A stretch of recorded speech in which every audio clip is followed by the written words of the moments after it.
warm welcome once again to Beyond the Headlines. My name is Jane Boy. Now, as aforementioned, in today's discussion, we will be putting a focus on matters security, of course, pegging on the events that we saw just the other day with the attack at 14 Riverside, a situation where we saw our forces swinging in full force, contain the situation in the least amount of time possible, with the least amount of casualties reported, a job well executed and fantastically done. Now, on the other hand, what more needs to be done by the major stakeholders of our country? What more can the government do? What more can our forces do? What more can you as a citizen do? And what more can we as the media fraternity do to help our country be prepared for such situations, God forbid? Of course, we welcome your views and comments towards this discussion, so feel free to interact with us.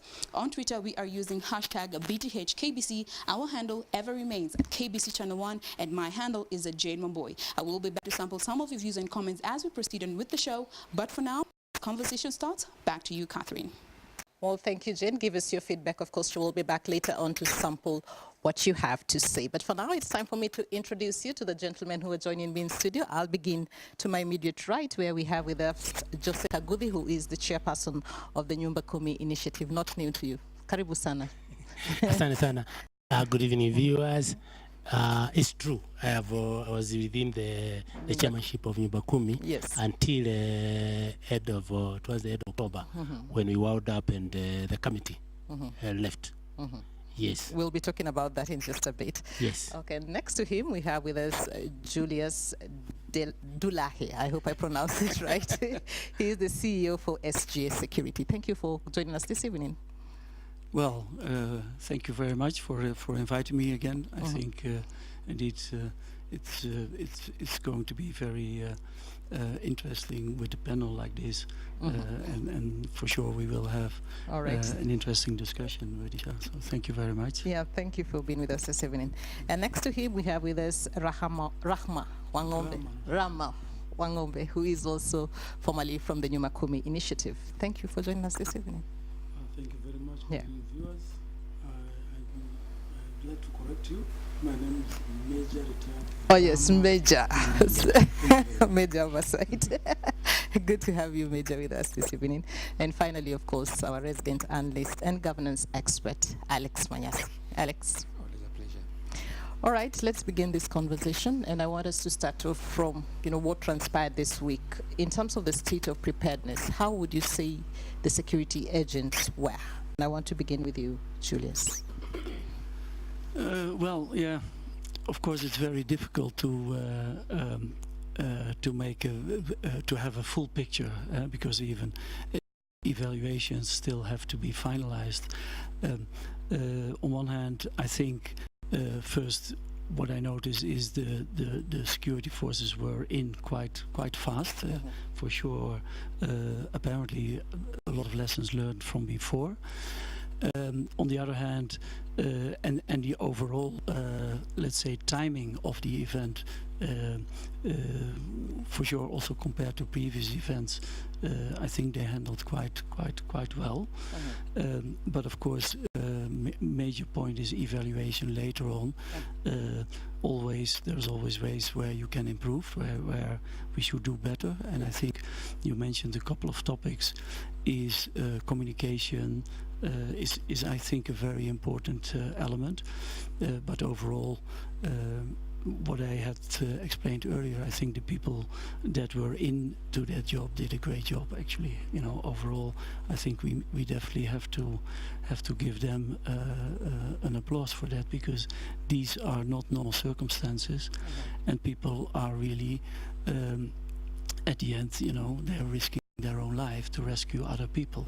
So I think that is something that we really have to appreciate here. Okay, Major, in terms of the public response, what did you make of it as a person with a security background? Thank you very much. On my part, I think first of all I would like to say the security personnel did a very good job, but having been in the military and Nyumba Kumi, I think that issue wouldn't have gotten to that extent if only the citizens who are educated on matters security, especially on Nyumba Kumi, and the reaction when you see something. We had a security mantra saying, you see something, say, hear something, say, suspect something, say, but that one did not happen. Yes. All right. Chairman, you said you wound up in October. Why? Yet, you know, Nyumba Kumi is one of the things that was felt would spearhead us knowing our neighbors and knowing when something is happening. Would you like me to comment briefly on this one? Both of them will comment on them, but let's go straight to my question first, then you will talk about that.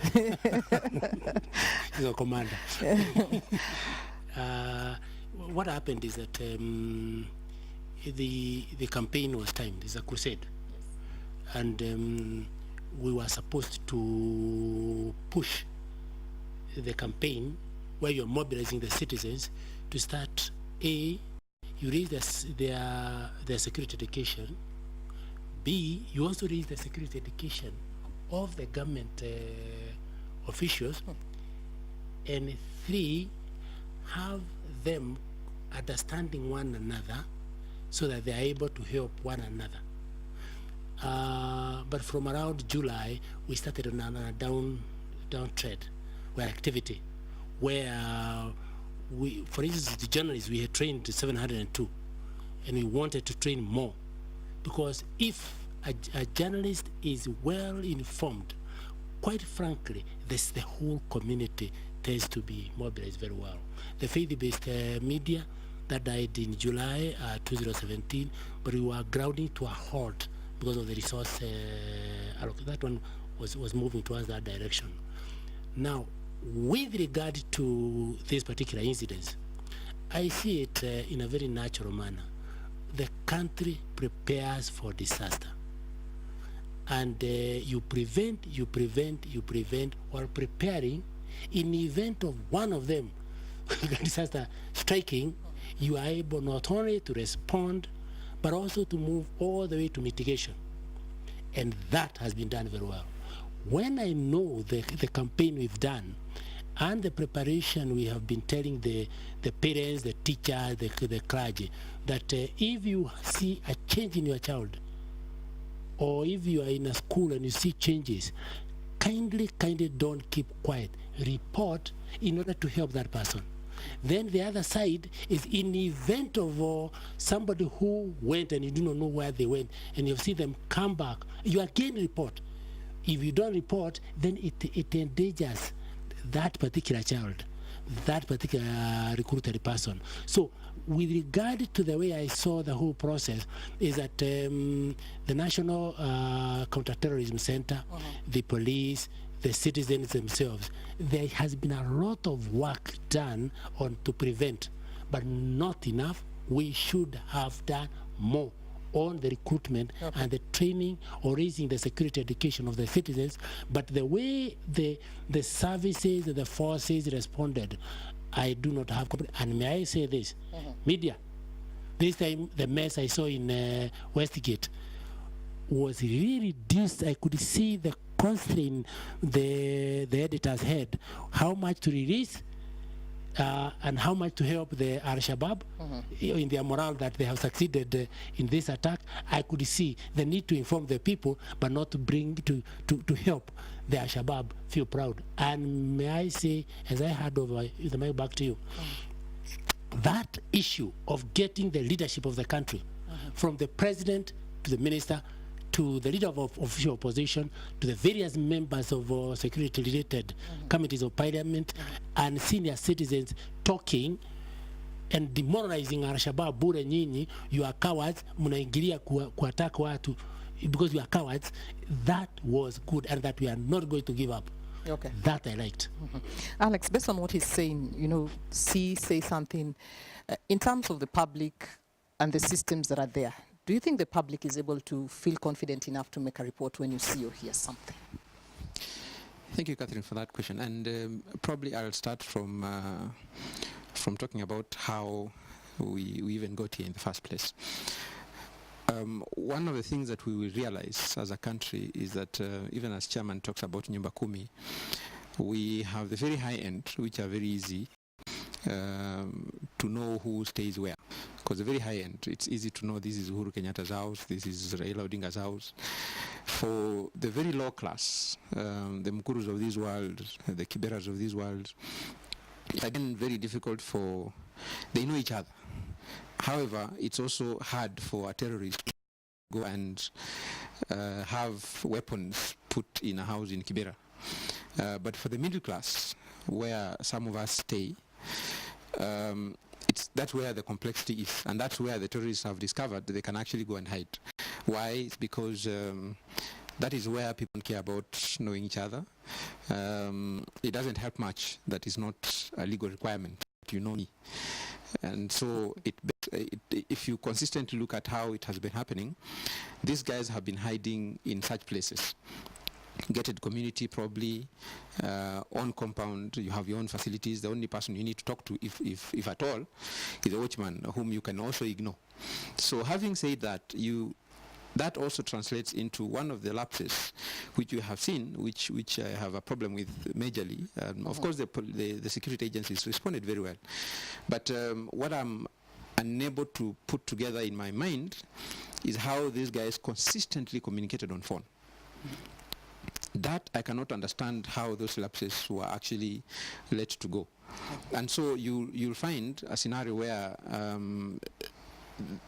even the person who blew himself up was consistently on phone. Right now, even Safaricom itself, for example, has a feature which recognizes your voice. This guy who blew himself up has been on the radar since 2013. So how he consistently kept communicating in this country for that long is something that is difficult to understand. However, in terms of citizen response and action, I guess Kenyans are also very good people when it comes to sharing ideas, to communicating, creating platforms, and that's a good thing. And so those are the things that Nyumba Kumi and others, and I'm glad that this bench has security experts to help Kenyans understand how to do it better. Because you see, we could be doing these responses, but helping probably, now that we know that even the enemy has access to mobile phones and all that, how do we know that they don't have access to the same information that we are trying to share to help others? That is the big question that we need to ask ourselves. All right. Major, based on what he's saying, and the effectiveness of Nyumba Kumi, do you think Kenyans actually began to care about knowing their neighbors, based on, what he's saying, that the middle class, they just don't bother? Kenyans started knowing what they were supposed to do, knowing their neighbors and all this stuff.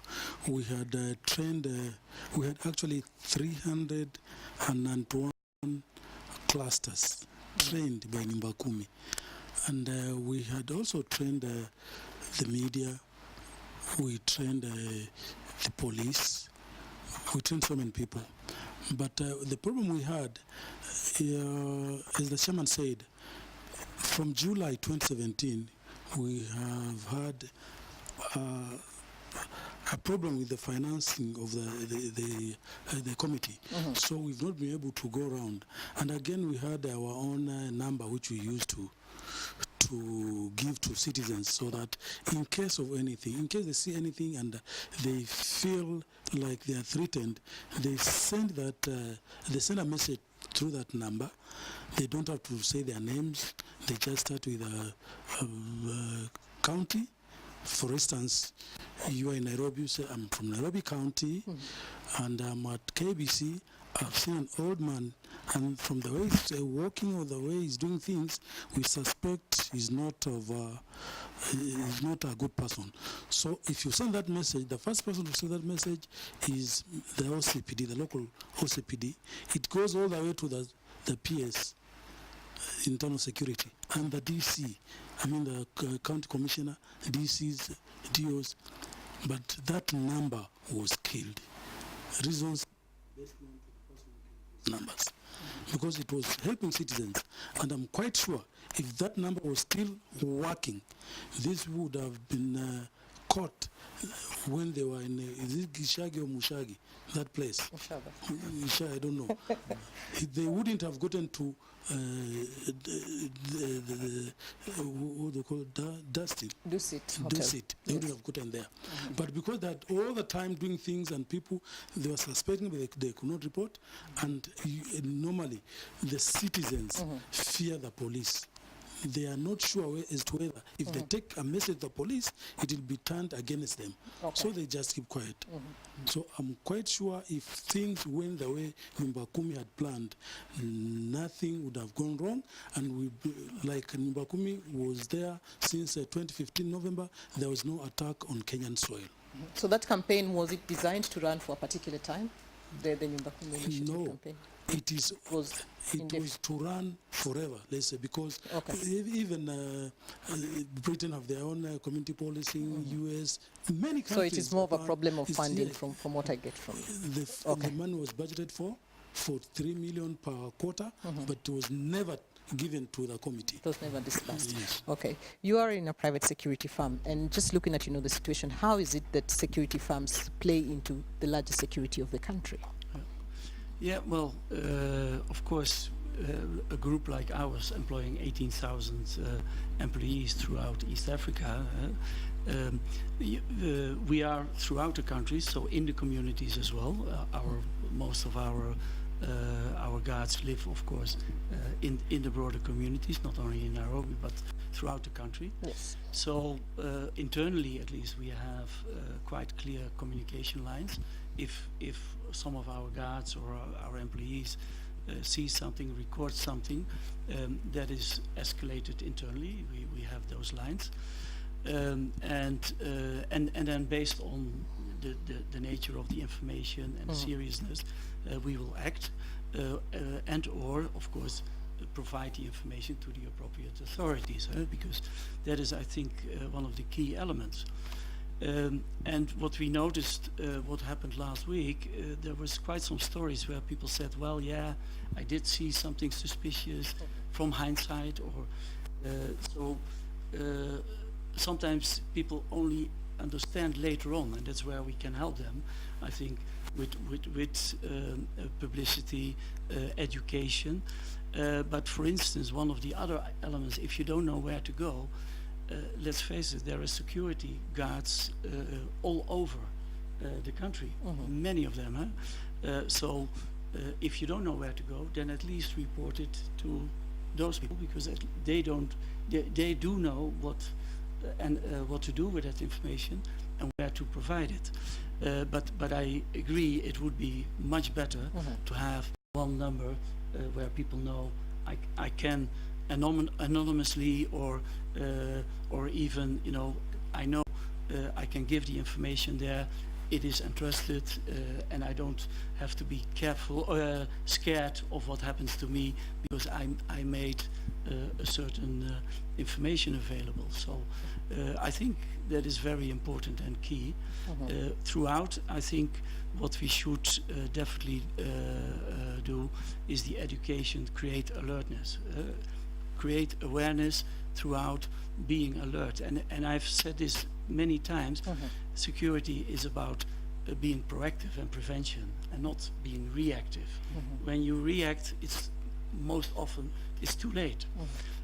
So that's where we have to invest as a society, help each other, understand. Most of the time, if you analyze the situations like we have seen now, the stories of people, their instinct says already something was wrong. I felt it, but I couldn't understand. Let's have a finger on it, yes. So I think that's where we need to help and give access to the right authorities, directly or indirectly. Okay, let's talk about the preventive bit of it. Yeah, what do you think perhaps we can do going forward to try and address certain security lapses that you have highlighted today? Thank you. Purely from a Nyumba Kumi point of view, citizen participation in security, it is a process. Remember, it started in 2013 with the announcement by the president that security is for everybody. And that if you want, the first test of that security is vigilance, therefore by everybody. And then he said, join in Nyumba Kumi cluster so that you know one another. The job we have at hand is to appreciate is a process. We continue raising security education of the citizen. Get this team or another team, but let the crusade gain momentum in running the country, getting everybody come out. He said about the virtual prisoners in the so-called hired in cities.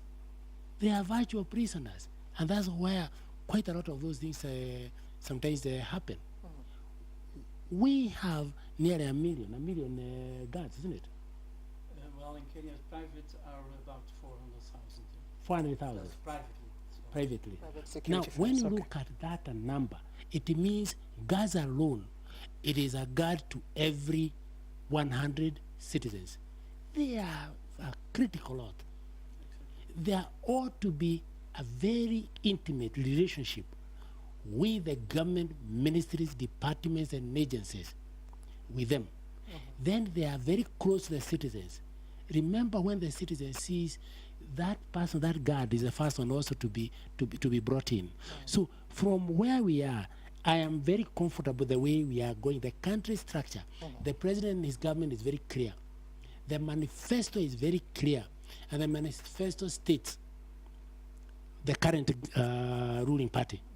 In May, they came out to say, as priority number 2 in security, in the next 5 years, the government will enhance citizen participation in security through Nyumba Kumi initiative and the 2 NITA peace and security committees in the sub-counties. When the president issued the statement the other day, he brought it again, security is for everybody, and he added, what he expects to see more is a partnership between government, meaning ministries, departments, and agencies, and the citizens. Yes. So the job we have now here is to enhance what we've done, which has succeeded very, very well, ICT. Do you know virtually 387,000 clusters, they are all having their WhatsApps. The chiefs, we trained all of them. They all have WhatsApps, Assistant Chiefs WhatsApps. And they are increasingly, the Assistant Chiefs are giving numbers to everybody. The chiefs are giving numbers to everybody. The OCPDs are giving numbers to everybody. And that Mulika number, where the first person to receive that information is the government, the one who represents the president, the county commissioner. And he is able, therefore, to call you and the media and brief you. My request now, because you've trained a lot of the media, both the private, faith-based, vernacular, we would like to get the media putting the county commissioners and deputy county commissioners to their position, so that the citizen, the media, if the media can represent the citizen well, what are you doing to help Wananchi in this area? What are you doing in Lavington to make sure that the virtual prisoners have stopped being virtual prisoners? You chief in that area, what are you doing? I want to expect to see quite a lot on that particular area. Remember, why are we putting the citizen in the center of this operation? They are the first victim. They are the first culprits. They are the first to see.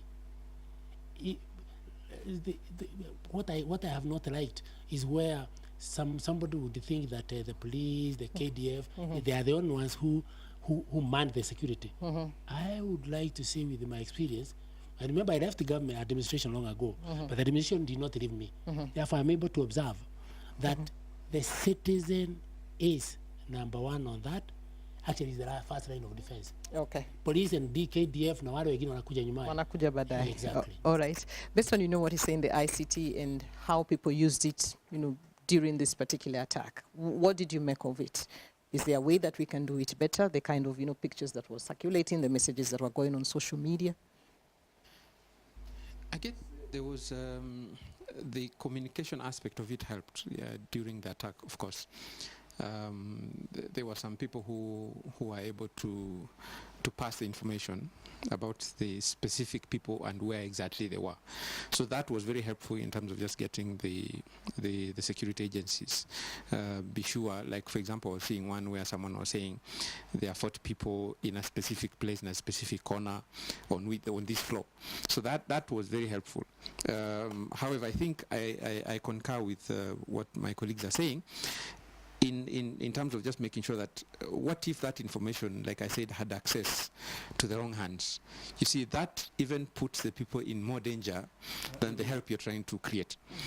And so having a very targeted platform, a very elaborate platform where you can even monitor and sieve to know where that information is coming from, so that we are not, for example, responding to information that is erroneous.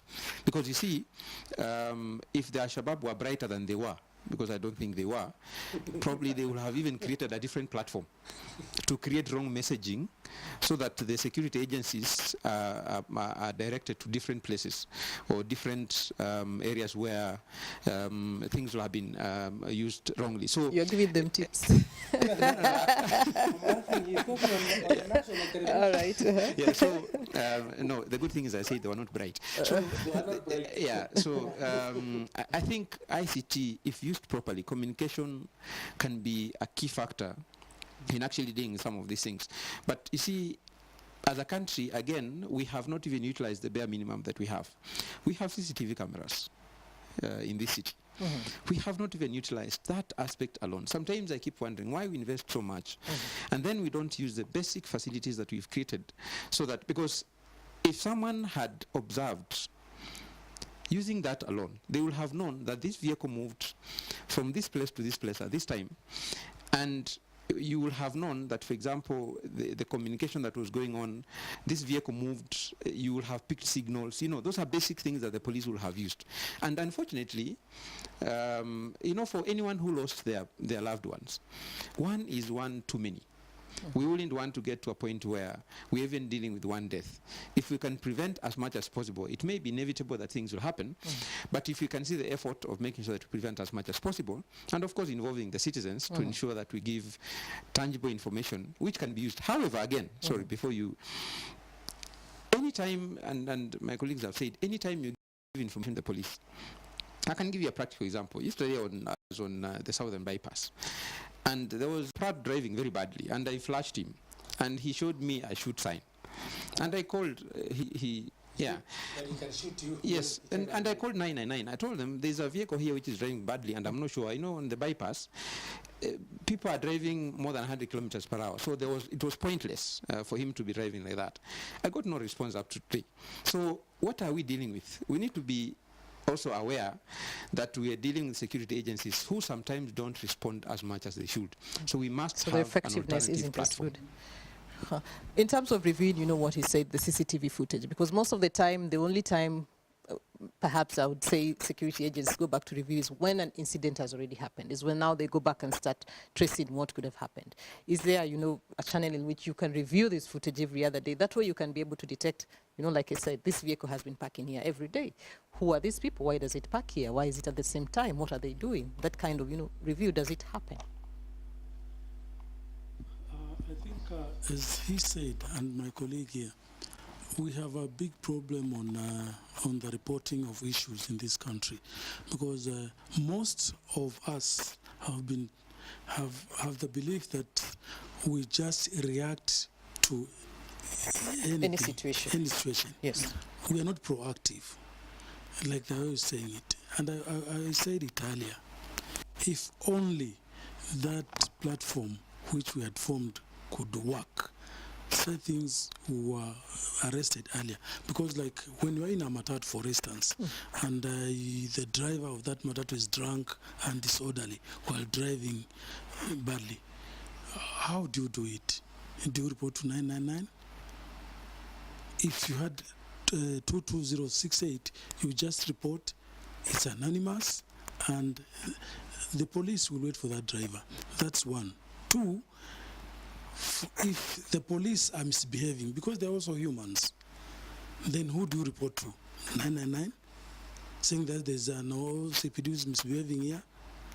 But if you have 22068, you can report and action be taken. That number could be used to deal with security issues, be it on health matters, be it cattle rustling,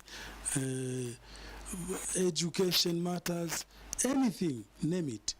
But now, we cannot say for sure if you dial 999, action will be taken. He's just said he dialed and nothing happened. Yes. So, all right. I want to pose the same question to you in terms of the reviewing of the CCTV footage. Yes. ICT, of course, is a very important topic and a very important element of security. I used to say, if you have no means of communication, there is no security actually anymore.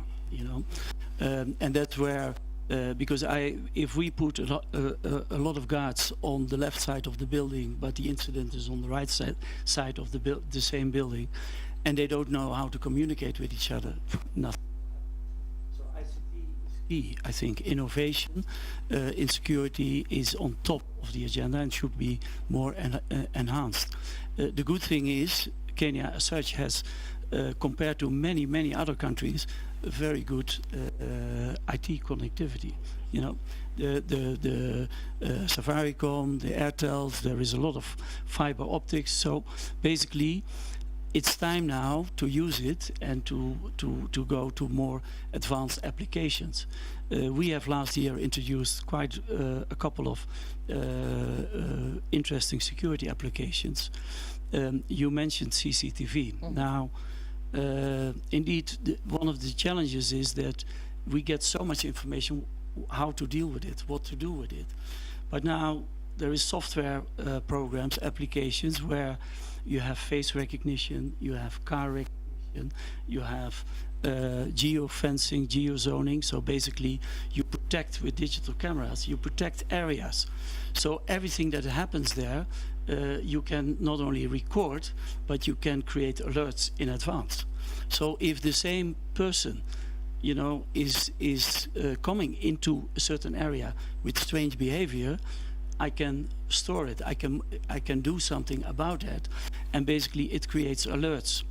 And if the alerts are serious enough or frequent enough, you create an alarm. So you even can exclude in some areas the mistakes of the human factor, because the human factor is on one hand is the weakest spot. On the other hand, of course, we can't do completely without.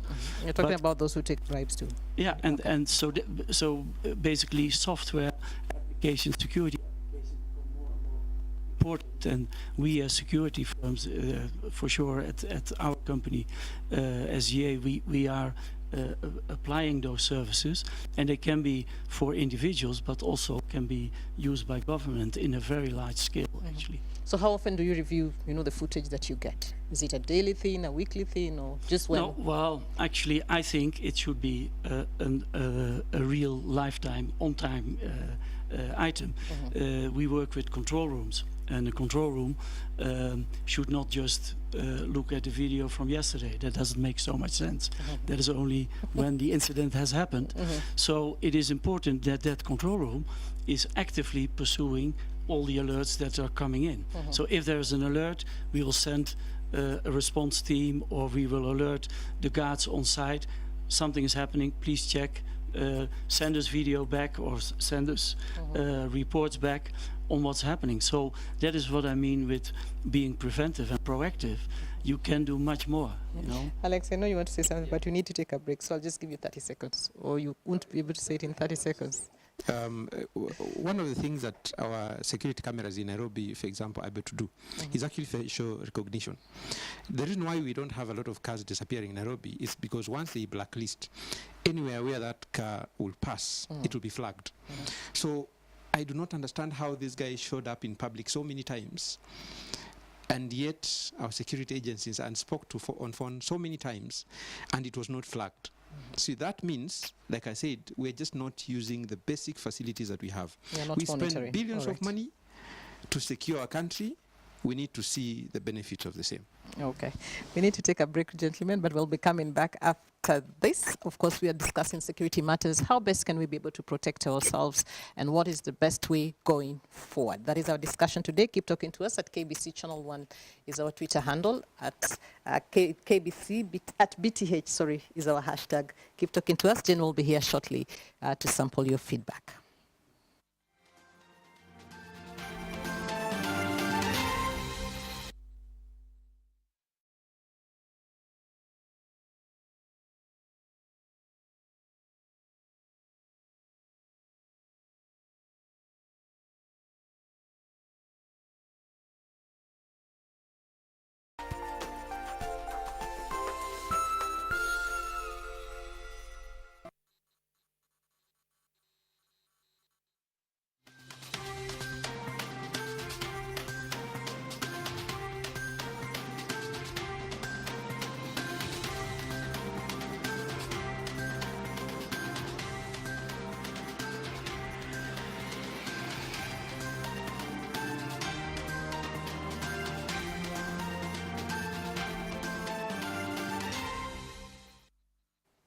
Welcome back. If you're joining us, you're watching Beyond the Headlines. Our topic of discussion today, security matters. How do you behave in the event of an attack, and what can you do to prevent the attack? And the gentleman joining me in studio, we have with us Joseph Kaguthi, formerly the chair of Nyumba Kumi Initiative. We also have with us Julius Delahaije, who is the CEO for SGA Security. We also have with us Major Rahma Wangombe, who is also formerly from Nyumba Kumi, and finally Alex Manyasi, who is our resident analyst and governance expert. Just putting into perspective what it is that we can do as the public to secure ourselves. But before we continue that discussion, Jen is here, so we'll get to sample your feedback. Over to you, Jen.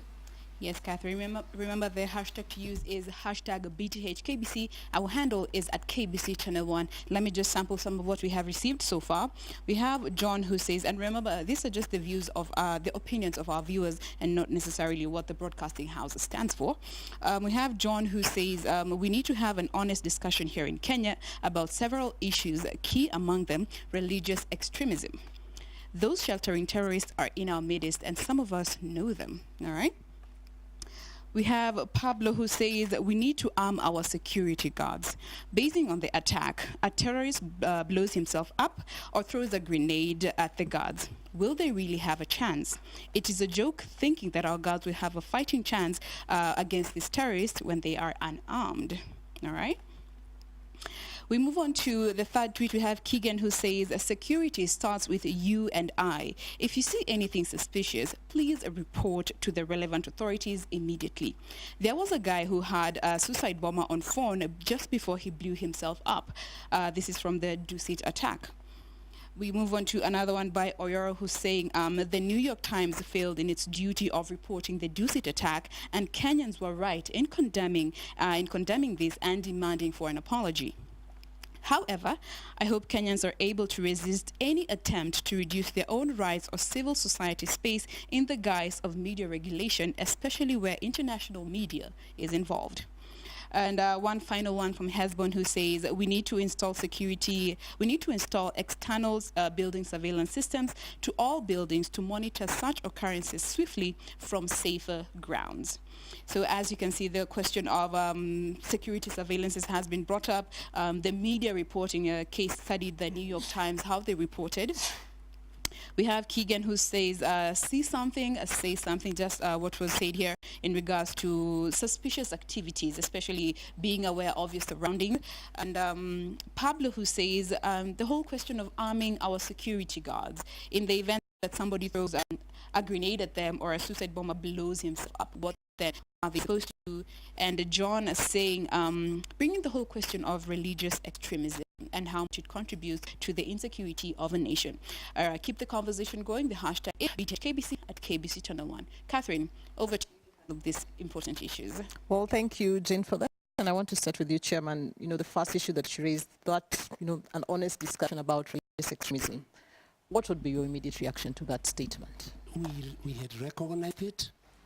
In fact, the month of July, we had set aside to the 400 imams and scholars imams in each of the 3 counties, northeastern, coast, and pre-urban Nairobi, and western. And what we wanted is to bring their scholars to interact with the imams. The Christians don't understand the structure of a mosque. It's autonomous. It's not like the way we have a cathedral of a bishop in charge of a diocese.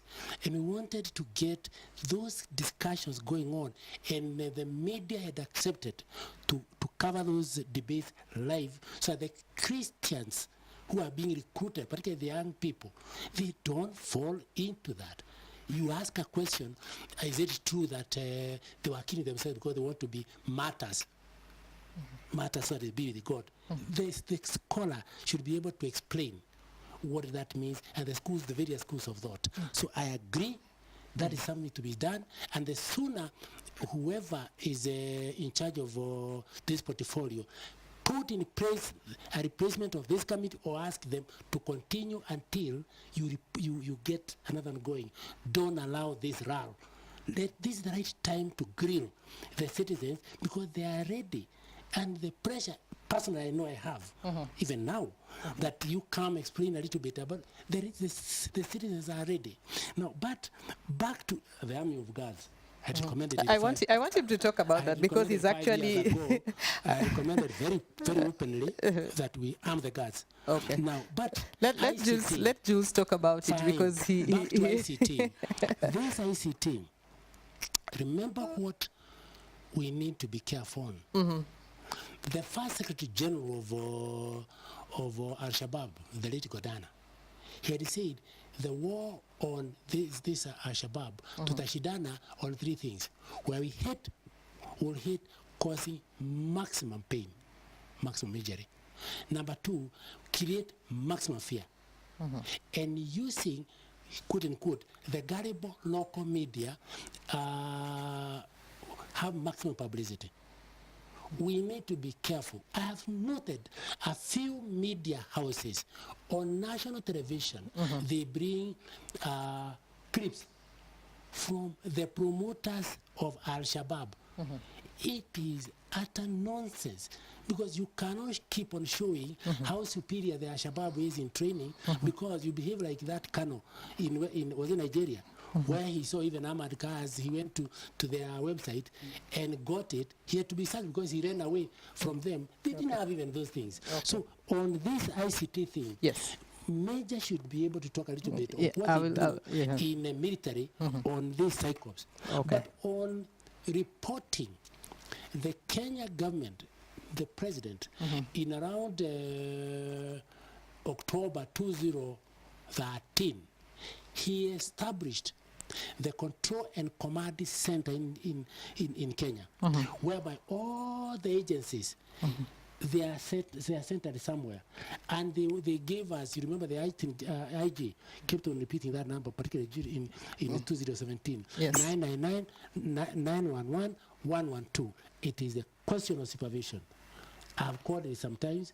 You ring again and again, and the students get frustrated. Sometimes I'm answered, and when I'm answered, I see them taking action. Okay, I may need to cut you short because we are really running out of time. And I want you just to comment on the question that keeps coming up every other time. Should we arm private security guards? Yeah, well, it's absolutely a question that will pop up, and it is actually not new. Overall, as a person, I would say we should only arm government, police, etc., and not private sector. But on the other hand, given the seriousness and what we are facing, I don't think you can avoid any longer. A security firm, we have armed forces in Tanzania and in Uganda, but there is a caveat: you can't provide arms to the whole security sector because it needs to be very well prepared. There is a lot of issues around it. You need to train the people properly. You need to have very strict rules how to deal with the arms, what to do in what circumstances. But of course, it was said already before, if you are a guard in front of a gate or in a situation like this, you don't have arms and you're faced with someone with a grenade, terrorists like this, you can't do anything at that point in time. So yes, I think in certain circumstances, certain situations, but for sure very well regulated. And I think if you look at Kenya, I would say only a few security companies could be in a position to do this in a serious way. It's something that we need to address with government. There's a lobby and a discussion ongoing, but I don't exclude that could be the outcome of that discussion. All right. You were to talk about something on ICT, but even as you talk about it, just looking at what happened, and one viewer actually pointed out that you could see a clip of the Al-Shabaab, the suspected Al-Shabaab blowing himself up just a few minutes before that. Who do you think even leaks this footage? Because those are the kind of pictures that actually circulate and they end up promoting what they're doing. Thank you. First, I would like to comment on arming the guards before I go to the question. Personally, I think I'll differ with my chairman here, because if I'm the guard, what will they do? In the case we had at the city, could they have shot those guys? Are we arming them because of our local thugs here or because of terrorism? They cannot do anything on terrorism, so there's no need of arming the guards. You only bring a lot of problems, because you now have armed, the guards are everywhere in this country. We have so many, almost everywhere we have private guards. So it means training people on handling weapons who are not going to handle those weapons and who are not even well paid, some of them. So what will they do with that? So we could be opening up a bigger security problem in your perspective. Big problem. All right. Then there was this issue of religious terrorists. Yes. I think Islam does not advocate or tolerate terrorism. These people are not religious. They are neither Muslims nor Christians. They don't have any religion, because all of us believe in God. I don't think they believe in God, because you can't believe in God and you go killing fellow human beings. Then when we come to the psychological operations, as the chairman said,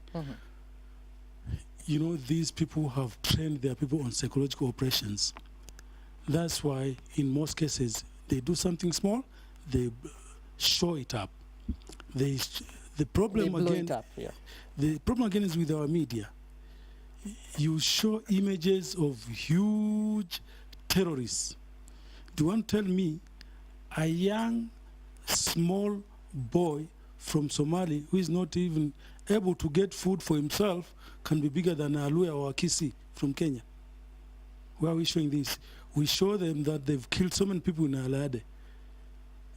Why don't you also show how many people the Kenyans have killed? Because there's also counterattack. You don't just go. They're not going for a wedding, so they just killed and they went away. But are these images that we want to see, whether good or bad?